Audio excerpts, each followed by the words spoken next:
The lieutenant slowly removes his headphones and turns up toward you. Well, what now? Yes, and then? You've accomplished your side task. You've contacted Coalition Warship Archer. I suppose what I'm asking is whether we are about to lose you to the moral intern. Beneath that surface query, a touch of self-doubt. The lieutenant isn't sure he can solve the murder without you. Afraid of what, detective? A little rhyme jingling in your mind's attic. Of the future, of the past, of all that is not made to last. The lieutenant takes a moment to compose his thoughts.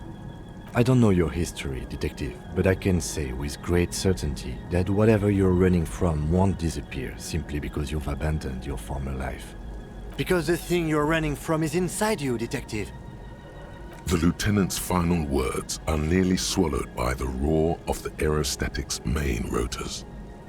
Lieutenant Dubois, this is Coalition Warship Archer. We have been instructed to inform you that the Laurel arrived at your position. Please acknowledge. No shit. How are they supposed to hear your acknowledgement over the thundering of their own rotors? Thank you. The Committee of Responsibility for Rebel has authorized us to offer you an immediate extraction. Do you accept? Repeat that, Lieutenant. What do you mean, you can't? Are you being impeded in some way? We have to say, this is extremely disappointing to hear, Lieutenant. What the consequences will be for your refusal to accept responsibility, we cannot say. For your sake, we pray they are not more than we all can bear.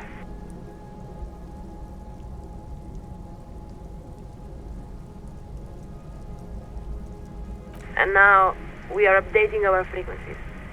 We will not speak again. This connection will be cleared in 4, 3, 2, 1. Après le monde, le gris. And the line goes quiet. The lieutenant gives you a long sigh as he removes his headphones. There's relief on his face as he turns toward you. I think it's best for you to climb off the statue now, detective. Your real work is done here. There's a damp cold running up the insides of your thighs. Your legs have grown stiff. You've been up here quite a while. You look around. The strikebreakers are still shouting their slogans and waving their hand-painted signs. Beneath you, the lieutenant and the programmer have begun disconnecting a few cables. Out on the bay, a pair of dinghies bob and roll in the waves. The breeze drags the voices of the fishermen toward the plaza, faint and indecipherable. Further out, a few dirty icebergs drift to and fro. Further still, at the outer edge of your recognizance, the ancient ruins of the sea fort lay piled on the horizon. Everything all right, detective?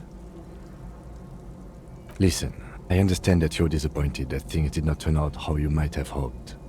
But you made the right decision, the more difficult decision, in my mind at least. Because I can see you're still agonizing over it. In my experience, when you make the wrong decision, you can tell right away. It's the right decisions that won't leave you alone. Perhaps someday, the lieutenant will tell you about some of the decisions that won't leave him alone. But it won't be this day. Now come on. We still have a long day ahead of us.